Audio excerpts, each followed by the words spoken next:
परम पूज्य देवाधिदेवी कसराट श्री शांतिनाथ भगवान की जय। 24 तीर्थंकर भगवान की जय। मंगलम भगवान वीरो मंगलम गौतमो गणि मंगलम कुंदार्यो जैन धर्मोस्तु मंगलम सर्वमंगल मांगल्यम सर्वकल्याणकारकम प्रधानम सर्वे धर्माणां जैनम जयतु शासनम जैनम जयतु शासनम। हरिवंश पुराण जी हम पढ़ रहे हैं। इसमें कल हमने पढ़ा था कि द्रौपदी को नारद के कहने से, नारद चाहते थे कि द्रौपदी को कष्ट हो, तो धातकी खंड का राजा उसने अपहरण करवा लिया था द्रौपदी का। तब उसने अंजल का त्याग कर दिया था, जब तक अर्जुन को नहीं देखूंगी तब तक अंजल का त्याग। तो फिर नारद जी ने जब उनकी उसकी हालत ऐसी देखी कि बिना कुछ खाए पिए और रोती रहती है, तब जाकर कृष्ण को बताया कि द्रौपदी वहां पर है। तब कृष्ण किसी देव की सहायता से, उस देव ने रथ दिए, लवण समुद्र पार करके और धातकी खंड में पहुंचते हैं और द्रौपदी को वहां से ले लेते हैं। मतलब उस राजा को हराकर और द्रौपदी उनके पास पहुंच जाते हैं। तो वहां के नारायण से भी ध्वजाओं से मिलन होता है, शंख की आवाज से मिलन होता है। वहां का नारायण उनकी शंख की आवाज सुनकर आता है, लेकिन वो एक दूसरे से कभी मिल नहीं सकते। तो इस तरह से नारायण ने शंख से उसके साथ, मतलब शंख की ध्वनि की, तो आपस में दोनों ने एक दूसरे की ध्वजाओं को देखा। और फिर धातकी खंड का जो नारायण था, उसने जाकर उस राजा का बहुत अपमानित किया, उसे बहुत डांटा, ताकि वो आगे से कभी ऐसा गलत काम ना करे। अब कृष्ण जैसे समुद्र में गए थे धातकी खंड, वैसे ही वापस जम्बूद्वीप के भरत क्षेत्र में आ गए। समुद्र के तट पर केशव ने तो विश्राम किया और पांडव नाव से गंगा को तैर कर दक्षिण तट पर आ गए। भीम का स्वभाव कौतुक करने का है। उसने पीछे से कृष्ण के पास तो नाव नहीं भेजी और नाव को छिपा दिया। कृष्ण उसी समय समुद्र के तट से गंगा के दूसरे तट पर द्रौपदी के साथ आ गए और वहां से ही पांडवों से पूछा कि तुम गंगा से पार कैसे आए।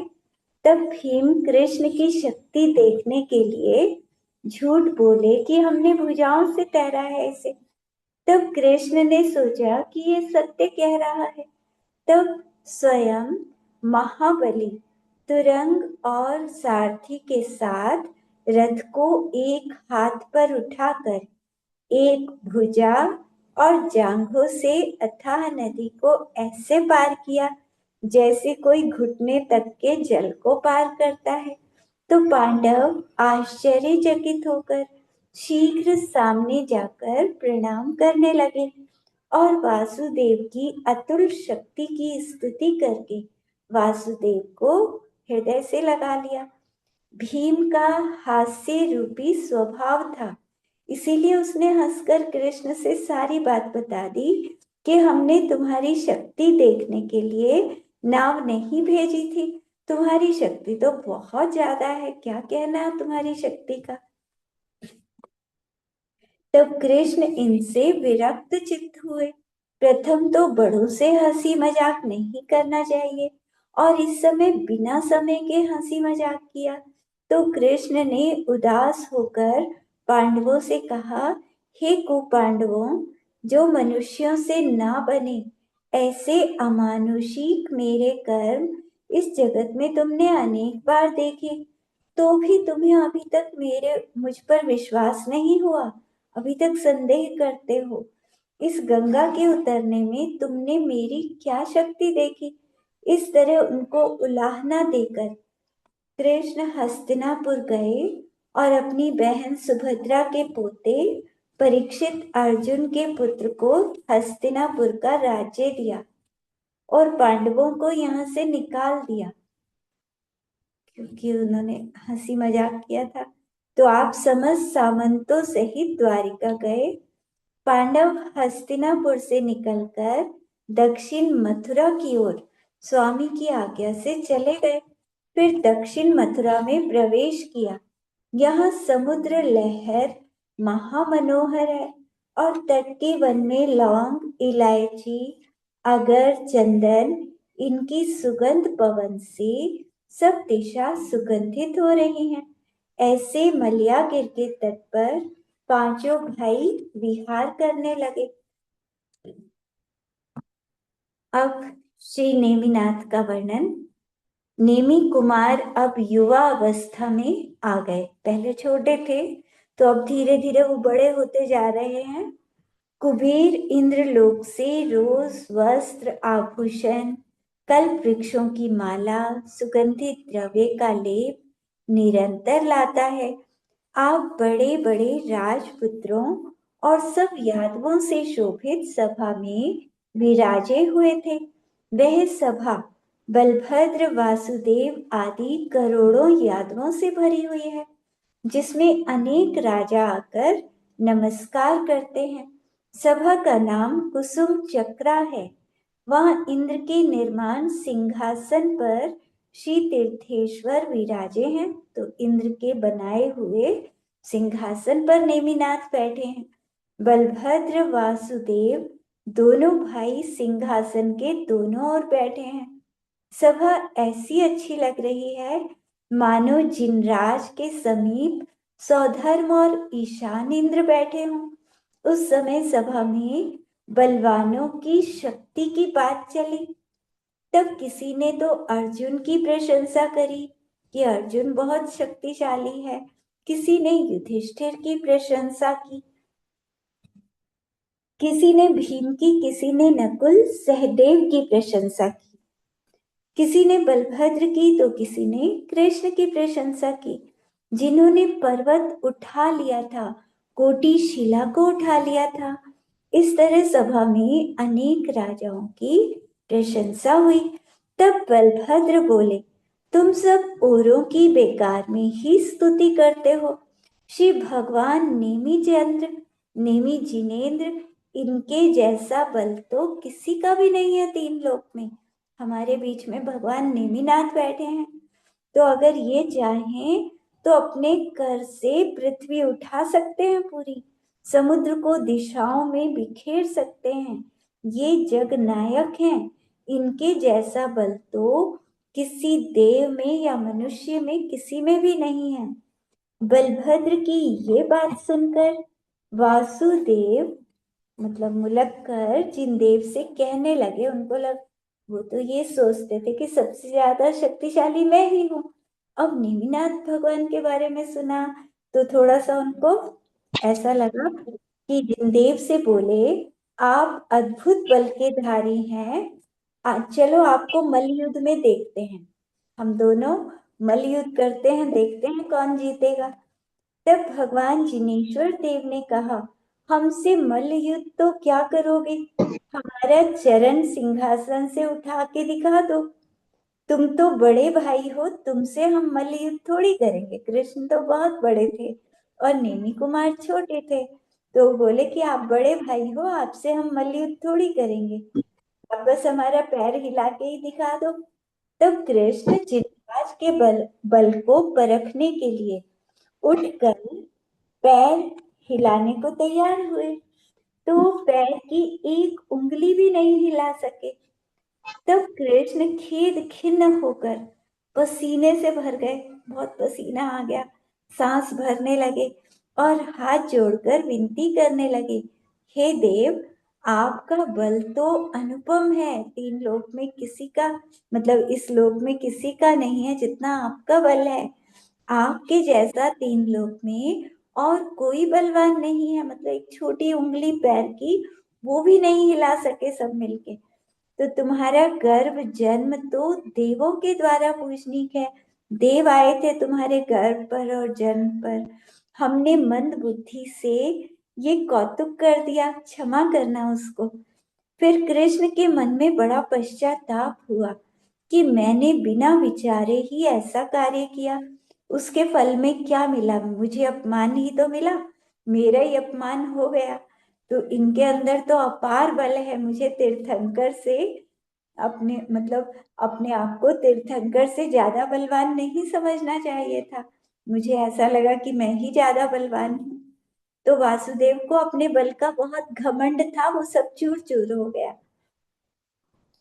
और साथ में इंद्र का आसन भी जलायमान हो गया। इंद्र देवों के साथ आता है तभी प्रभु की पूजा करता है। नेमिनाथ प्रभु की पूजा करता है, उनकी प्रशंसा करता है, क्योंकि उनकी जीत हुई थी। यहाँ कृष्ण हार गए थे, तो उनकी पूजा करके, उनका सम्मान करके, नमस्कार करके अपने स्थान वापस चला जाता है। फिर भगवान नेमिनाथ अनेक देवों और राजकुमारों के साथ अपने महल में गए। कृष्ण भी निर्गर्व होकर अपने महल में चले गए। अब कृष्ण के मन में एक शंका आ गई कि राज्य के लिए, कि जिनराज से विद्यावान बलवान पुरुष इस राज्य में नहीं है। ये नेमिनाथ तो सबसे ज्यादा ताकतवर हैं, लेकिन जिनराज तो सदा शांत रूप है। तो सबसे ज्यादा ताकतवर है और फिर भी शांत रहते हैं बिल्कुल ये।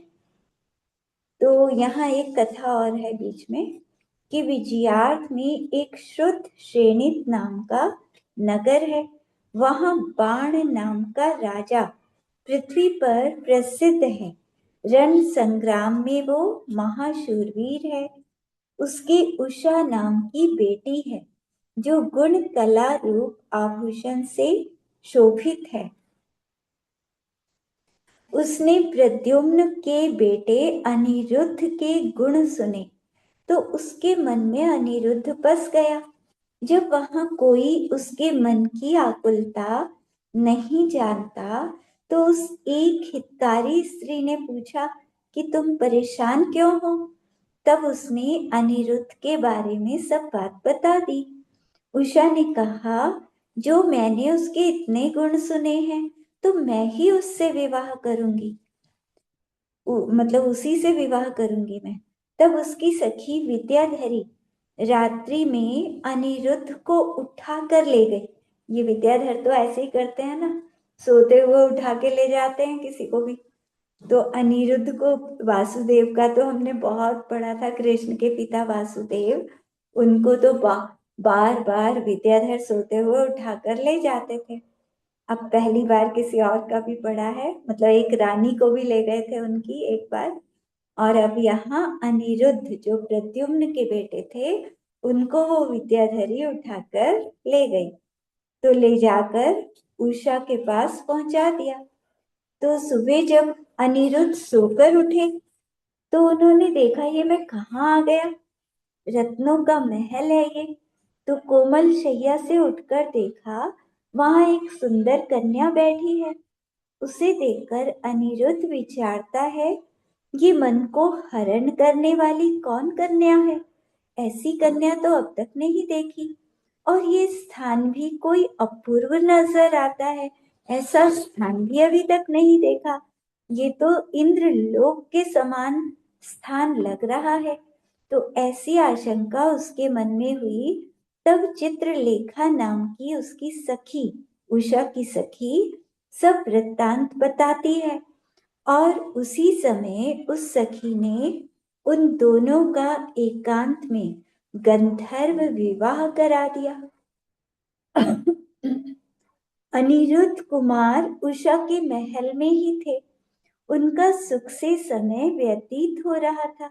ये समाचार जब कृष्ण ने सुना, तब बलभद्र और प्रद्युम्न, शंभु कुमार आदि कई यादवों के साथ अनिरुद्ध को वापस लाने के लिए विमान मार्ग से राजा बाण के नगर में पहुंचे।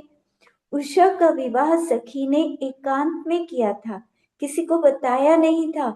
उसके माता पिता को भी नहीं पता था। कृष्ण पुत्र और पुत्रवधू को लेने के लिए जब वहां गए, तो उस राजा ने सोचा कि ये कैसे आ गए। उसने कृष्ण से युद्ध किया वह चतुरंग सेना के साथ आया था। तो उस राजा को हराया कृष्ण ने, और फिर वासुदेव उषा सहित अनिरुद्ध को लेकर द्वारिका में पहुंच गए। तो दोनों को लेकर द्वारिका आए। अब बसंत ऋतु आई तो नगर के नर नारी सभी वन में क्रीड़ा करने गए।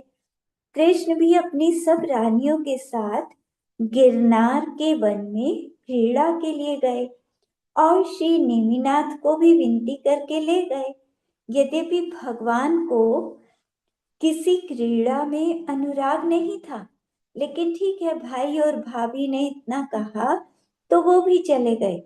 अनेक रथ, अनेक घोड़े, अनेक हाथी और अनेक योद्धाओं से युक्त श्री नेमिनाथ और तीन खंड के स्वामी बलदेव और वासुदेव तीनों भाई वन में पहुंच गए। समुद्र विजय आदि 10 भाइयों के बेटे सब इनके साथ गए। रानियां पालकी, रथ आदि अनेक वाहनों से उतरकर वन में विहार करने लगी। कृष्ण चंद्रमा की तरह सुंदर लगते थे। उन्होंने 16,000 स्त्रियों के साथ चैत्र मास वन में बिताया। उस वन में उन्होंने श्री नेमि जिनेन्द्र को भी विहार कराया, उनको भी वो वन दिखाया। वे अति भक्ति से श्री नेमीश्वर की सेवा करने लगी। जो 16,000 स्त्रियां थी, तो उन्होंने अपने मतलब नेमी चंद्र उनके देवर लगे, तो उनका भी ध्यान रखने लगी। इस तरह कृष्ण ने बसंत के 2 महीने वन क्रीड़ा में पूर्ण किए। तो 2 महीने तक वन में रहे। फिर ग्रीष्म ऋतु आई तो सूर्य की किरणें अति तीव्र हो गई। तब हरि की आज्ञा से उनकी प्रिया श्री नेमि जिनेश्वर से, तो कृष्ण ने अपनी प्रिया से कहा, अपनी रानी से, एक रानी को बोला कि नेमि जिनेश्वर को जल क्रीड़ा क्रीड़ा करने के लिए कहो।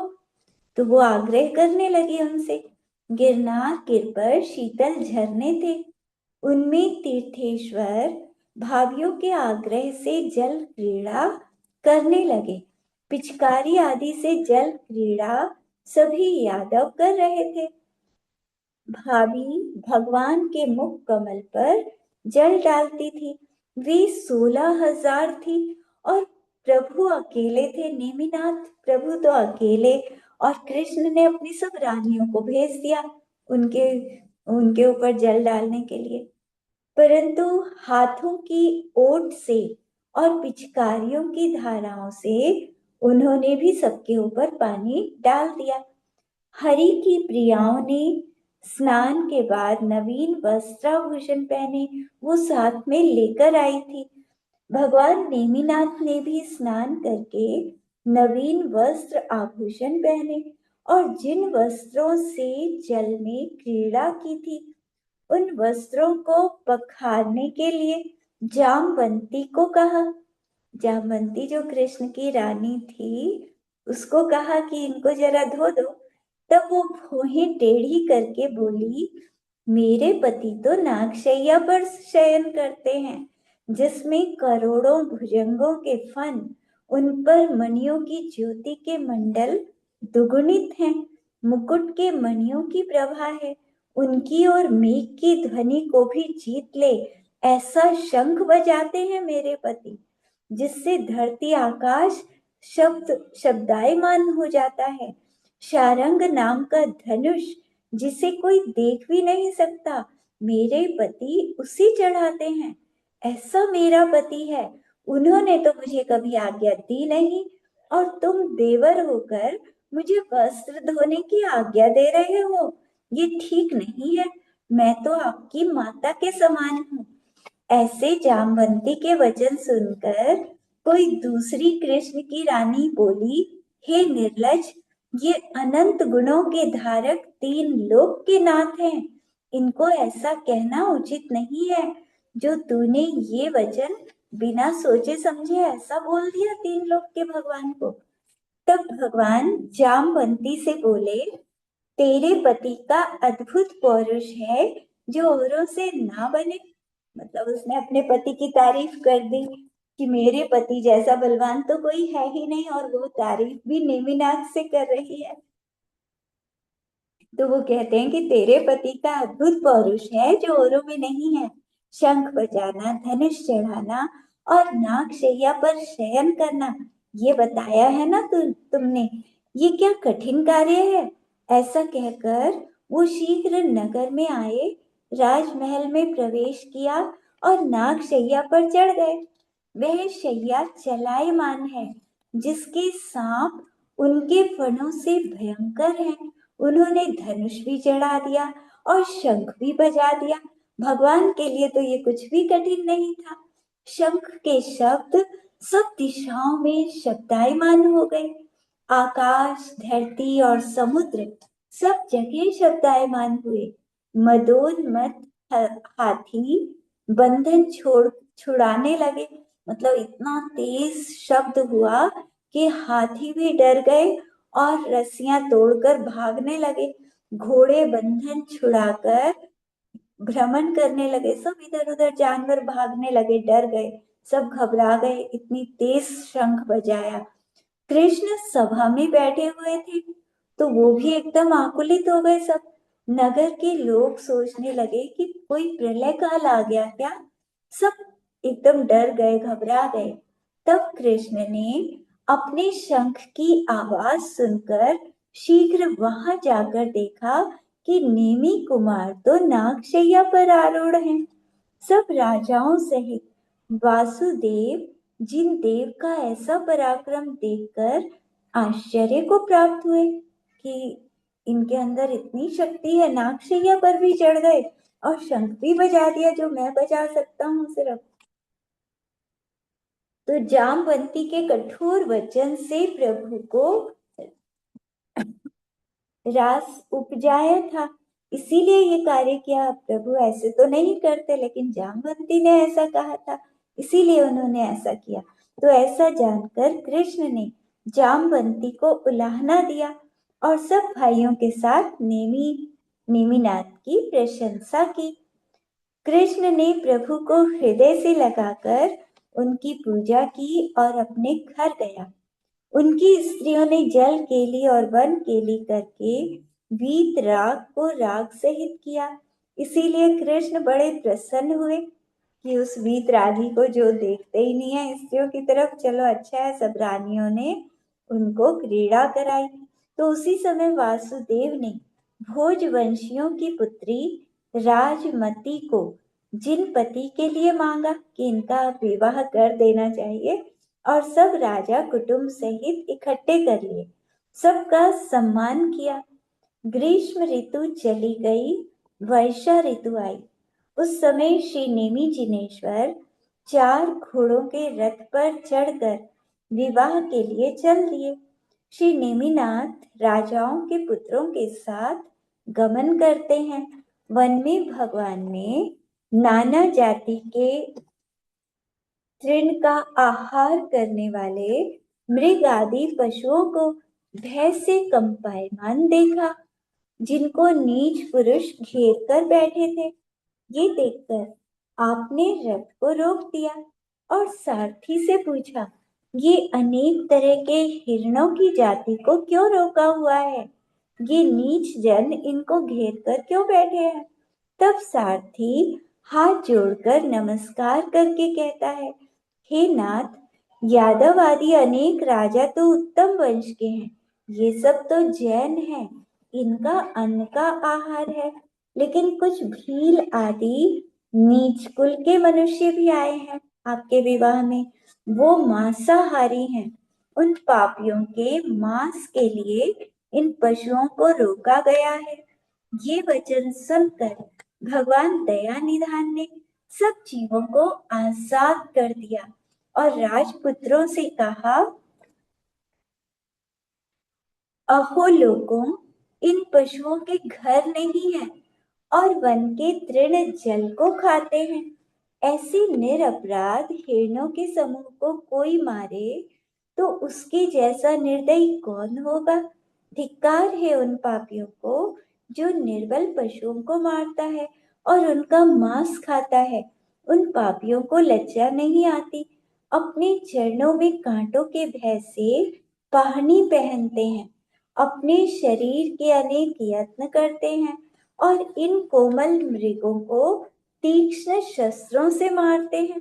अपने शरीर में तो चोट लगने नहीं देते और इन छोटे छोटे कोमल मृगों को तीक्ष्ण शस्त्रों से मारते हैं, तो उनके करुणा नहीं है। जो दूसरे जीवों को मारता है वो भव भव में तिर्यंच बनकर दूसरों से मारा जाता है और फिर नरक निगोद के दुख भोगता है। उनको अगले भाव में सुख कैसे मिल सकता है? ये जीव मनुष्य भाव पाकर भी विषय सुख से मोहित होता है, संसार के दुखों से छूटने का यत्न नहीं करता। ये सांसारिक सुख इंद्र आदि पद वाले भी भोगते हैं, तो भी तृप्ति नहीं होती उन्हें।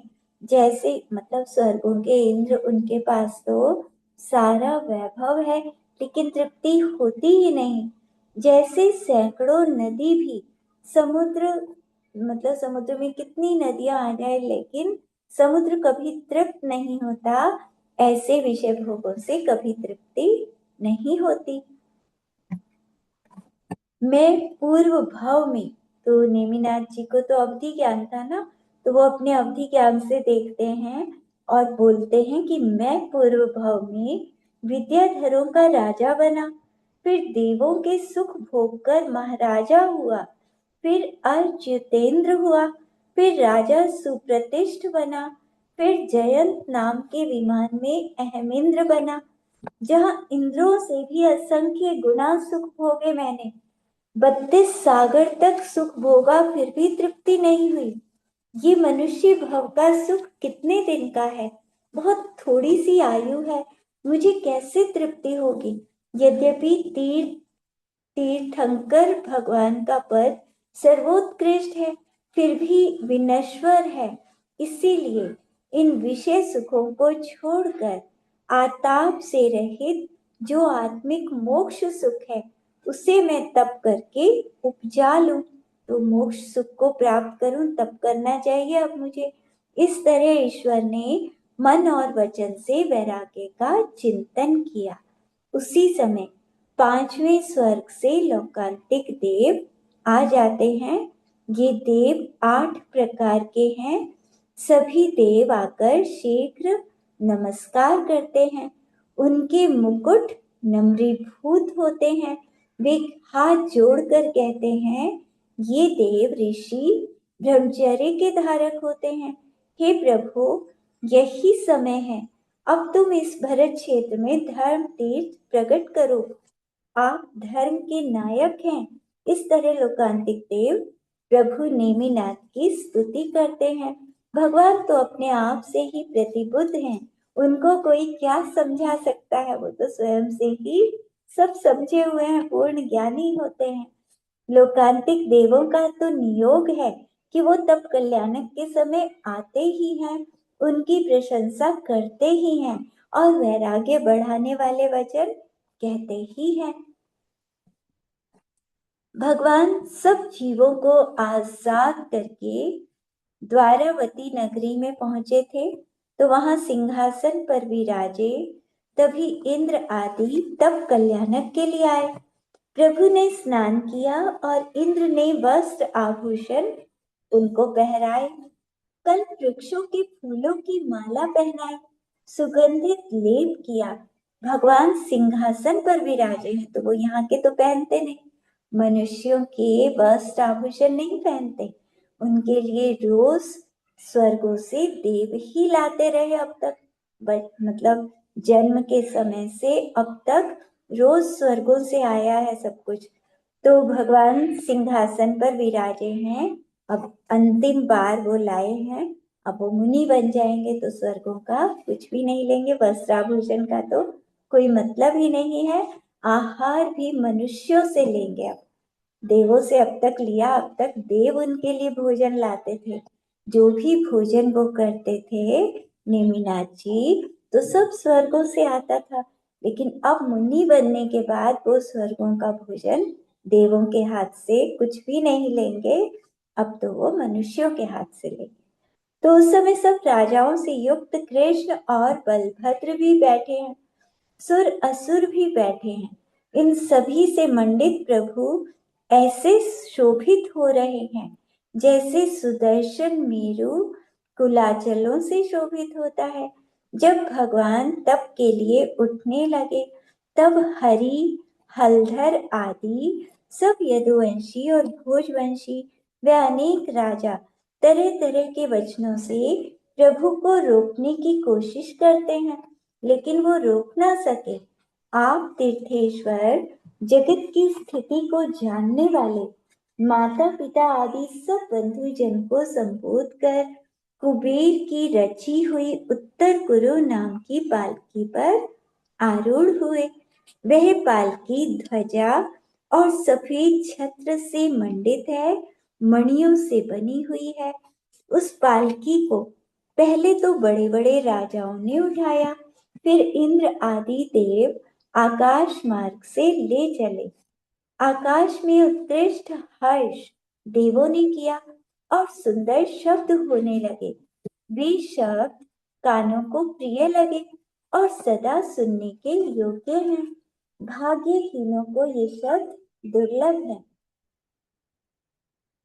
अब भगवान वन में चले जाएंगे, ऐसा सोचकर पृथ्वी के लोग विलाप करते हैं। प्रभु के तप कल्याणक में अप्सराएं नव रस सहित नृत्य करती हैं। श्री नेमि जिनेश्वर देवों की सेना सहित गिरनार पर्वत पर गए। कैसा है गिरनार गिर, कैसी शोभा है, जिसका नाम ग्रंथों में उर्जयंत गिरी है। गिरी के उपवन में भगवान पालकी से उतरे। वह पालकी जिनेश्वर के विराजने से बड़ी सुंदर दिखाई दे रही थी। भगवान पालकी से उतरकर तप धारने की शिला पर पहुंच गए। शिला पर आकर वस्त्र आभूषण पुष्प माला आदि सबका त्याग किया। फिर पद्मासन में धीरता धरकर अपने कोमल हाथों से सिर के केश उखाड़ दिए। वे केश अति सघन अति श्याम हैं। कायर पुरुष अपने केशों को ऐसे नहीं उखाड़ सकते, तो उन्होंने तत्काल 5 मुट्ठी में ही सब केशों को उखाड़ दिया। भगवान ने केश लोच करके सब परिग्रह का त्याग करके 1000 राजाओं के साथ दिगंबर दीक्षा ली। वे केश इंद्र ने मणियों के पिटारे में रखकर क्षीर सागर में पहुंचा दिए। जहां भगवान ने तप किया था वो तीर्थ बन गया। जिस समय जिनेश्वर ने तप धारा, मुनि बनते ही उनको मने बरे ज्ञान प्रकट हो गया। वे श्रावण सुदी चौथ के दिन दिगंबर मुनि बने थे।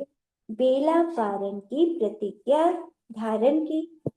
तब सुर नर असुरों ने अष्ट द्रव्य से प्रभु की पूजा की, फिर उन्हें नमस्कार करके उनकी स्तुति की। हे देव, तुम मदन के भंग प्रभु हो और संसारी जीवों की शरण हो। क्रोध के नाश करने वाले, तृष्णा से रहित हो। इस तरह स्तवन पूर्वक सुर असुर और राजेश्वरों ने परमेश्वर को नमस्कार किया और अपने अपने स्थान चले गए। बेला के पारना के बाद, मतलब 2 दिन का उपवास, उसके बाद पारना की, तो द्वारकापुरी में आहार के लिए गए। मतलब पारना के लिए द्वारकापुरी में गए आहार करने।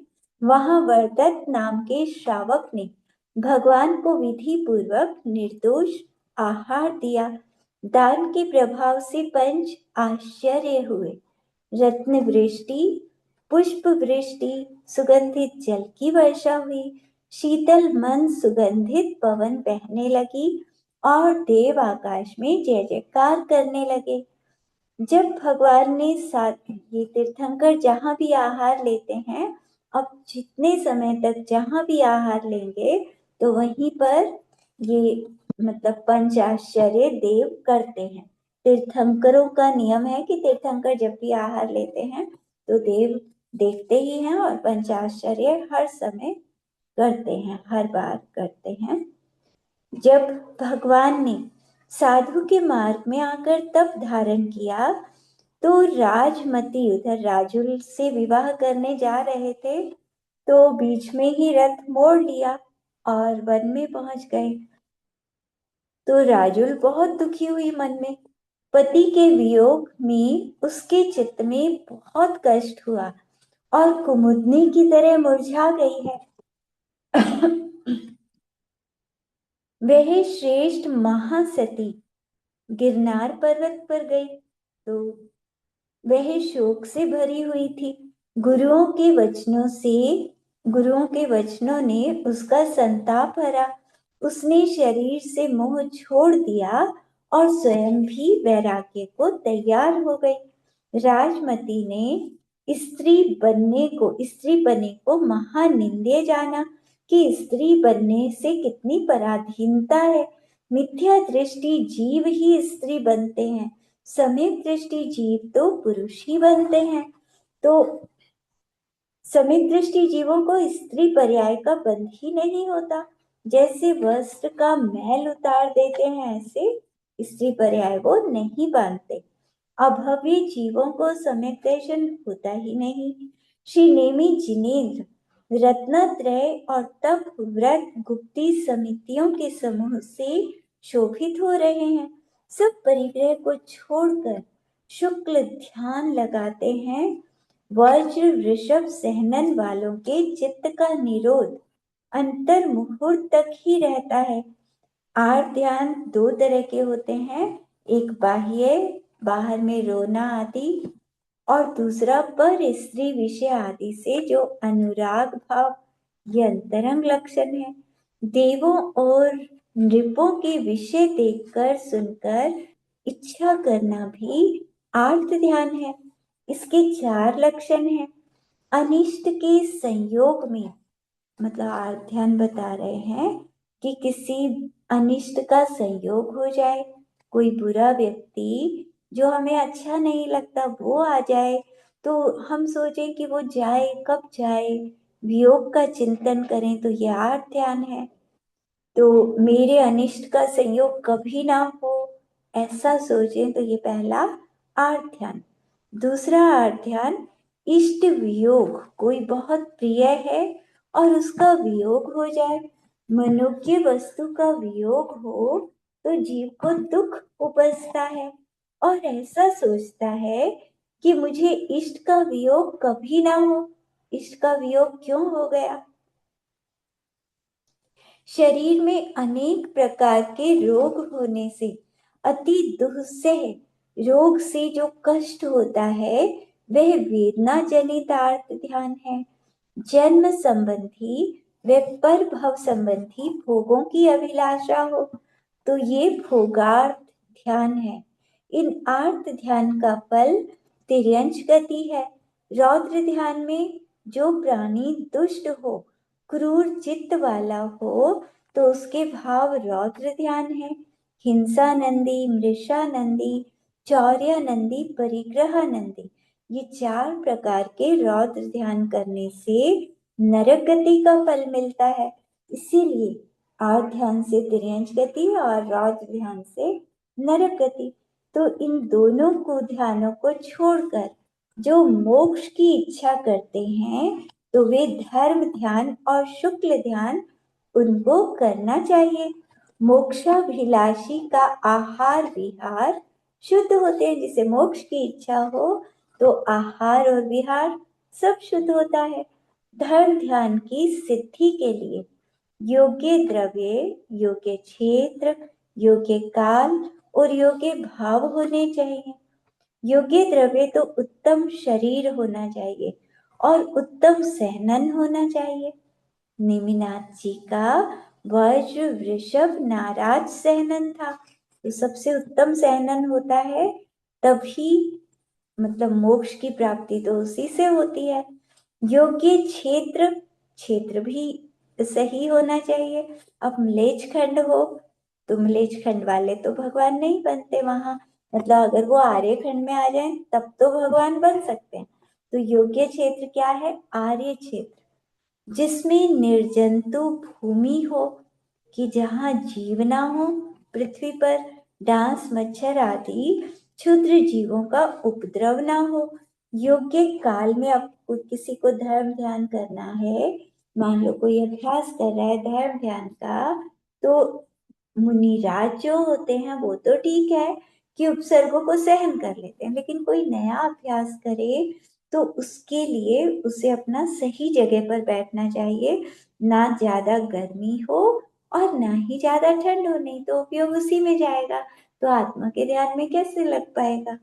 योग्य भाव, जहाँ अशुभ भाव ना हो, भावों की निर्मलता होनी चाहिए, तो परिणाम जहाँ अच्छे रहें ऐसी जगह बैठकर ध्यान करना चाहिए। जो सब परिचय जीतने में समर्थ हो, वह पुरुष महागंभीर है, खम्भ के समान निश्चल है, खंबे की तरह निश्चल। पद्मासन जो रखता हो, पद्मासन से बैठा हो, जिसके नेत्र निश्चल हो। अब तीर्थंकर कैसे ध्यान करते हैं? उनकी आंखें खुली होती हैं, नासा दृष्टि, लगातार बस नासा दृष्टि रहती है, निश्चल नेत्र हो, इंद्रियों को जीतने में समर्थ हो है, और शास्त्र के पारगामी, मंद मंद श्वासोच्छ्वास, ऐसा विवेकी ही मोक्ष अभिलाषी है। नाभि के ऊपर अथवा हृदय में अथवा मस्तक में रोक कर ध्यान करे, और नासिका के अग्रभाग में जिसकी दृष्टि ठहरी हो, 10 प्रकार से धर्म ध्यान का विचार करना, ये निश्चय लक्षण है। ये 10 तरह के धर्म ध्यान चौथे गुण स्थान से 7वें गुण स्थान तक होते हैं। ये धर्म ध्यान प्रमाद को नष्ट करने वाले हैं, पीत और पद्मलेशिया के बल से उत्पन्न होते हैं। ये धर्म ध्यान स्वर्ग और मोक्ष देने वाले हैं, ध्यानी पुरुषों के ध्यान के योग्य हैं। धर्म ध्यान के 4 भेद सब ग्रंथों में हैं। यहाँ 10 तरह के भेद बताए हैं। शुक्ल ध्यान महापवित्र है और पवित्रता के कारण सब दोषों से रहित है। इसके 2 भेद हैं, शुक्ल और परम शुक्ल। ये ध्यान 8वें गुण स्थान से 11वें गुण स्थान तक है। 12वें गुण स्थान को छपक श्रेणी वाले जो उपशम श्रेणी से चढ़ते हैं वो 11वें तक जाकर वापिस आते हैं, और जो छपक श्रेणी से चढ़ते हैं तो 12वें गुण स्थान 10वें से सीधे 12वें में जाते हैं। तो शुक्ल ध्यान रूपी शस्त्र अति तीक्ष्ण नहीं, इसीलिए मोह का उपशम ही करता है। मतलब जो उपशम श्रेणी से चढ़ते हैं उनका तो कैसा ध्यान होता है कि मोह को दबा दिया और फिर वापस नीचे गिरना पड़ता है, लेकिन छपक श्रेणी जो चढ़ते हैं उनका ध्यान रूपी शस्त्र बहुत तीक्ष्ण है, मोह शत्रु को नष्ट करने वाला है।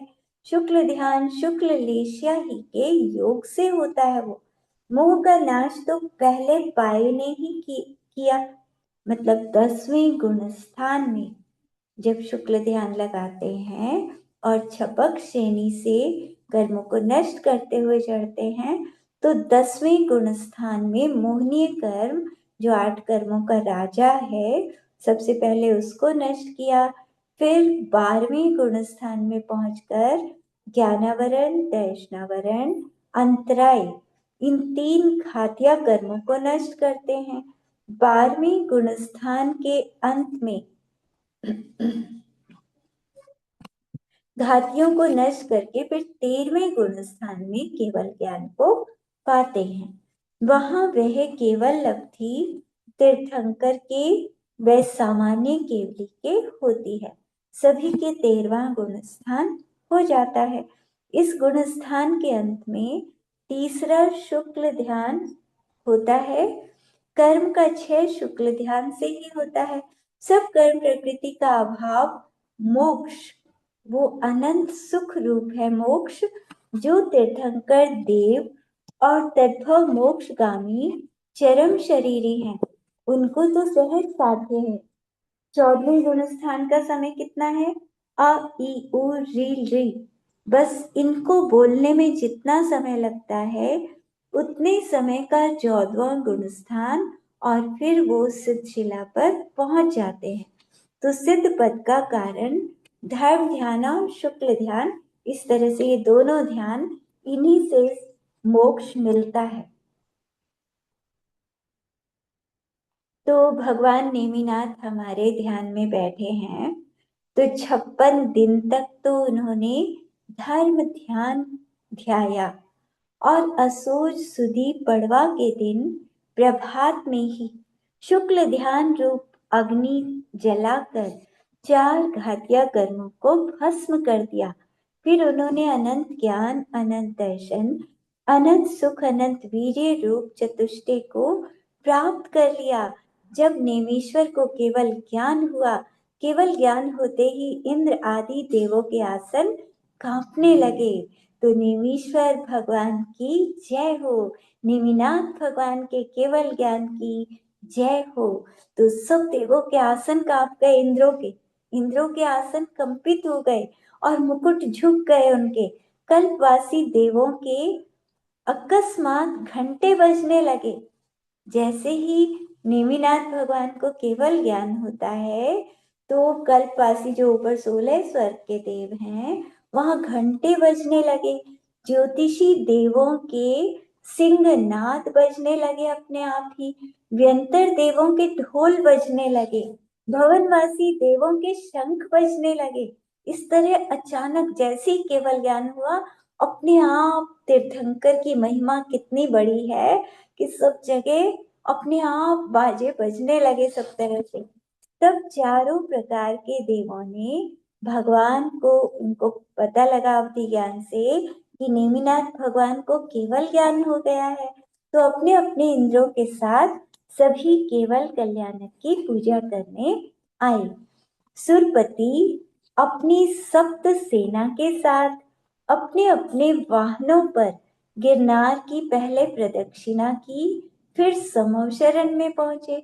उनके वाहनों से पूरा आकाश भर गया। सोचो कि जब नेमिनाथ भगवान को गिरनार पर्वत पर केवल ज्ञान हुआ था और उनका समूह शरण ऊपर लग गया था आकाश में, तो सब तरफ से देव आ रहे हैं, सब तरह के, मतलब नीचे से भी जा रहे हैं ऊपर, और ऊपर से भी आ रहे हैं नीचे, जो घर और पंख भाग में रहते हैं वो देव भी आ रहे हैं। भवनवासी, व्यंतर, सूरज, चांद, उनके अंदर विमानों में से भी देव आ रहे हैं, और ऊपर स्वर्गों से देव आ रहे हैं। पूरा आकाश भर गया देवों से। कैसा होता होगा वो दृश्य? जब भगवान को केवल ज्ञान होता था तो वो दृश्य देखने लायक होता था। तो सब मनुष्य उस समय, जो मनुष्य होते होंगे, वो सब देखते होंगे तीर्थंकर के केवल ज्ञान पर एकदम सब देवों का आगमन एक साथ होता है। तो अपनी सेना को लेकर आए सुरपति और प्रदक्षिणा लगाकर समूह शरण में पहुंचे। उनके वाहनों से पूरा आकाश भर गया। फिर उन्होंने अच्छी तरह से प्रभु को नमस्कार किया, निर्गर्व हुए कि हमसे बड़े तो ये हैं, जो अपने को इंद्र समझते थे स्वर्ग में, जिनको सब नमस्कार करते थे, वो इंद्र भी आज आकर भगवान के चरणों में झुकते हैं और अपना गर्व उनका हटता है कि सबसे बड़े तो ये हैं। तो ये गिरनार तप कल्याणक और केवल ज्ञान कल्याणक का स्थान है। यहीं पर तो वो मुनि बने थे नेमिनाथ जी, और यहीं पर केवल ज्ञान को प्राप्त कर लिया। इसी पर्वत से श्री नेमिनाथ निर्वाण भी जाएंगे, मोक्ष में भी यहीं से जाएंगे। इसीलिए इस गिरि ने सुमेरु को भी जीत लिया। तो सुमेरु से भी अच्छा हो गया ये पर्वत, तो कि 3-3 कल्याणक हो गए भगवान के, क्योंकि सुमेरु तो एक जन्म कल्याणक ही करता है। सुमेरु पर तो भगवान को जन्म के समय ले जाते हैं, तो सिर्फ स्नान मात्र से पवित्र हुआ था, और यहाँ ये पर्वत तो 3 कल्याणकों से पवित्र हो गया। समो शरण में नाना प्रकार की भाषा को धरे, सब विकार से रहित दिव्य ध्वनि जिनराज के मुख से खिरने लगी। यहाँ अष्ट प्रातिहार्य और 24 अतिशय से मंडित नेमि जिनेश्वर हरिवंश के तिलक 22वें तीर्थंकर हैं। इंद्र की आज्ञा से देवों ने प्रभु का समो शरण रच दिया। तो ये हाँ, यहाँ 3 जगत के प्राणियों को शरण है। इस समो शरण में कोई भी आए तो उसको शरण मिलती है। मान लो कोई किसी को मार रहा है, मारने के लिए आ रहा है और वो भाग कर समो शरण में प्रवेश कर जाए तो फिर उसको कोई मार नहीं सकता। वहां आते ही मारने वाले के परिणाम भी शांत हो जाते हैं। तो सबके लिए शरण है ये। द्वारका के सब लोग यदुवंशी, भोजवंशी आदि गिरनार पर बलभद्र व नारायण के साथ चढ़ते हैं। जिनेन्द्र के समो शरण को बाहर और भीतर से देखते हैं तो आश्चर्यचकित रह जाते हैं। कृष्ण, बलभद्र सब देखते हैं, अरे ऐसा समो शरण, रत्नों, मणि और रत्नों से भरा हुआ ऐसा समो शरण तो वो पहली बार देखा है उन्होंने। समो शरण की भूमि की रचना तीर्थेश्वर की होती है, इतनी शोभा के स्वर्ग को भी जीत ले।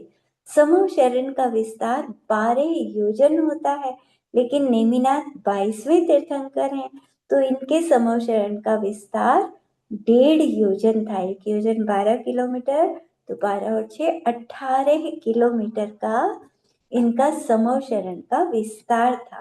क्योंकि इस समय शरीर छोटे हो गए थे, आदिनाथ भगवान के समय में बहुत बड़े शरीर थे, तो 144 किलोमीटर तक समो शरण फैला हुआ था। समो शरण तो कमल के समान है, गंधकुटी कर्णिका के समान ऊंचाई पर है। यहाँ की भूमि इंद्र नील मणिमयी कांच की तरह निर्मल है। चारों दिशाओं में चारों दरवाजों की ओर 2-2 कोस के विस्तार वाले राजमार्ग हैं। एक कोस 3 किलोमीटर का, तो 2 कोस 6 किलोमीटर, मतलब 6 किलोमीटर के तो विस्तार वाले राजमार्ग। उनके मध्य में मान स्तंभों की पीठ है, उनके ऊपर स्वर्ण रत्नमयी जिन प्रतिमाएं हैं, उनको सुर असुर मनुष्य देव विद्याधर सभी मान स्तंभों के समीप आकर जिन प्रतिमाओं को पूजते हैं। एक एक मान स्तंभ के आश्रय 2-2 हजार स्तंभ हैं। उनके ऊपर ध्वजाएं हैं जो 12 योजन से दिखाई देती हैं। मान स्तंभ देवों और मनुष्यों का मान नष्ट करता है। मान स्तंभों के आगे 4-4 सरोवर हैं। चारों दरवाजों के आगे 2-2 नाट्यशालाएं, एक एक नाट्यशाला 3-3 खंड की है, जिनमें देवियां नृत्य कर रही हैं। इनके आगे 4 वन हैं। ये समो शहर में जब जाते हैं ऊपर तो रास्ते में ये सारा वर्णन बता रहे हैं। पूर्व दिशा में अशोक वन, दक्षिण दिशा में सप्तपर्ण नाम का वन है, पश्चिम दिशा में चंपक नाम का वन, उत्तर दिशा में आम्र वन। तो जो भी समो शरण लगते हैं तो उनमें ये भूमियां होती हैं और इनमें वन होते हैं। तो ये पूरा समो शरण मतलब वहां जाने तक ये जो सारा रास्ता होता है बहुत ही सुंदर होता है। पश्चिम दिशा में चंपक नाम का वन, उत्तर दिशा में आम्र वन। इन 4 वनों में 4 चैत्य वृक्ष हैं। इनमें जिनेन्द्र भगवान की प्रतिमाएं शोभित हैं। चारों द्वारों के द्वारपाल रत्नों के आसन पर बैठे हैं। चारों दरवाजों के भीतर वेदी से मंडित चारों दिशा में 4 वापिका हैं। सब देवों ने बनाया है ना, तो सब देव निर्मित है, मणि रत्नों से सुशोभित। तो मनुष्य सब देख देख कर हैरान होते हैं कि कैसा समो शरण है ये भगवान का, नेमिनाथ भगवान का। पहली बार उन्होंने ऐसा दृश्य देखा। तो उनमें जो वापिका है उनमें स्नान करते हैं जो प्राणी, उनको अपने पूर्व जन्म पता लग जाते हैं। ये वापिकाएं पवित्र जल से भरी हैं, सब पाप रोगों को हरने वाली हैं। उनमें प्राणी अपने 7 भव देखते हैं। 3 तो पिछले जन्म दिखते हैं उनको, 3 आगे के दिखते हैं और एक वर्तमान का। भगवान का समव शरण देवों को बहुत प्रिय है। 3 लोक में सार, शोभा कर सुंदर, कल्याण का मंदिर है। ये सब भगवान के प्रभाव से आश्चर्यकारी होता है। समव शरण का निर्माण जैसा है वैसा इंद्र आदि देव और कहीं भी नहीं बना सकते। मतलब बनाया तो देवों ने है, लेकिन देव ऐसा निर्माण कहीं और नहीं बना सकते समूह शरण के जैसा सुंदर। समूह शरण में ही बनाते हैं ऐसी सुंदरता। तो ये प्रभु का प्रभाव है, उनके प्रभाव से ऐसा सुंदर समूह शरण बनता है। किसी की शक्ति नहीं जो ऐसा बनाए। तीनों पीठों में पहले पीठ पर चारों तरफ धर्म चक्र होता है। दूसरी पीठ मतलब चबूतरा, दूसरे पीठ में मयूर हंस आदि की 8 महाध्वजाएं चारों दिशा और चारों विदिशाओं में है। तीसरे पीठ में श्री मंडप महामंगल रूप है, उसमें गंध कुटी और प्रभु का सिंहासन है। उस पर जिनेंद्र विराजमान है, जिनकी सुर असुर और मनुष्य हर्षित चित्त से स्तुति कर रहे हैं। इस तरह से स्तुति करते हैं, हे महादेव तुम विजय रूप हो, हे महेश्वर आप महामोह के जीतने वाले हो, हे महाबाहु आपके समान जीत का स्वरूप और नहीं, आपके विशाल नेत्र हैं, सबके देखन हारे, सबके जानन हारे हो, आपके समान तो बस आप ही हो, आपके जैसा यहाँ और कोई नहीं। इस तरह उन्होंने बहुत प्रशंसा की। उसी समय वरदत्त नाम का राजा मुनि के महाव्रत रखकर मुख्य गणधर बना। 6000 रानियों के साथ राजुल ने दीक्षा ली और आरिकाओं के गण की गणिनी बनी। फिर सभी नमस्कार करके अपने अपने स्थान पर बैठ गए। गंधकुटी की प्रदक्षिणा रूप 12 सभाएं शोभित होने लगी। सब 12 सभाओं में आ गए। प्रथम सभा में वरदत्त गणधर आदि योगींद्र बैठे हैं। दूसरी सभा में कल्पवासी देवों की देवियां बैठी हैं। तीसरी सभा में राजुल आदि आरिकाएं व श्राविकाओं के समूह बैठे हैं। चौथी सभा में ज्योतिषी देवों की देवियां हैं। 5वीं सभा में व्यंतर देवों की देवियां। 6ठी सभा में भवनवासी देवों की देवी। 7वीं सभा में 10 तरह के भवनवासी देव भगवान की स्तुति कर रहे हैं। 8वीं सभा में 8 प्रकार के व्यंतर देव हैं। 9वीं सभा में चंद्र सूर्य आदि 5 प्रकार के ज्योतिषी देव हैं। 10वीं सभा में सौधर्म इंद्र आदि 16 स्वर्गों के 12 इंद्र और 12 प्रत्येंद्र सभी स्वर्गवासी देव बैठे हैं। 11वीं सभा में बलदेव वासुदेव आदि सब राजा बड़े बड़े श्रावक समेत दृष्टि बैठे हैं। ये सभा मनुष्यों से मंडित है। 12वीं सभा में सिंह, हाथी, मृग, वृषभ आदि थलचर, हंस, गरुड़ आदि नवचर और अनेक जाति के तिर्यंश बैठे हुए हैं। तो भगवान के अतिशय से उनकी अविद्या दूर हो गई और बैर सबका खत्म हो गया। मायाचारी आदि सारे दोष नष्ट हो गए। इन दोषों के अभाव से उनमें गुण प्रकट हो गए। बहुत सारे तिर्यंश सम्यक्त को धारण कर लेते हैं। कई श्रावक भी व्रतों को धारते हैं। कुछ मनुष्य मुनि हुए, कुछ श्रावकों के व्रत लेते हैं। ऐसे ही कुछ स्त्रियां भी आरिका हुई और कुछ श्रावक के व्रत लेती हैं। कुछ देव भी सम्यक्त को प्राप्त करते हैं। तो इस तरह 12 सभाओं से मंडित जिनेंद्र भगवान, नेमिनाथ भगवान समव शरण में विराजमान होते हैं। बाकी कल पढ़ते हैं। जवानी के ज्ञान दे सुझे लोकालोक, सुवाणी मस्तक जड़ो सदा देत मधु। कि जिनवाणी भारती तुहि जब दिन रहे। जो तेरी शरणा कहे सो पावे सुख चैन।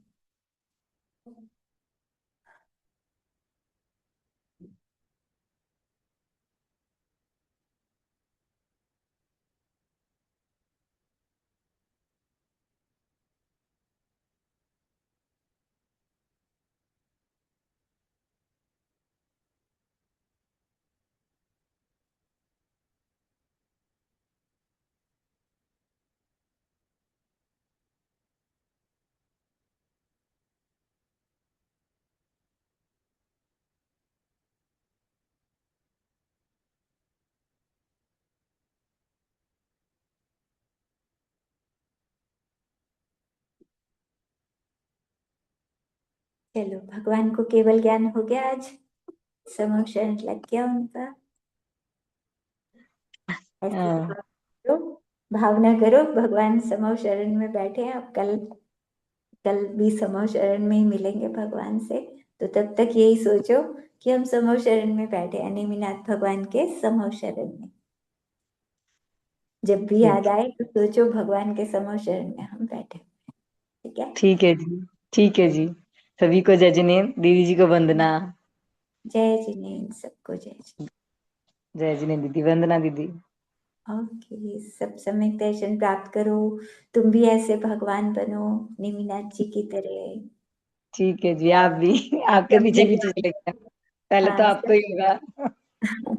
सब भगवान बनो जल्दी से।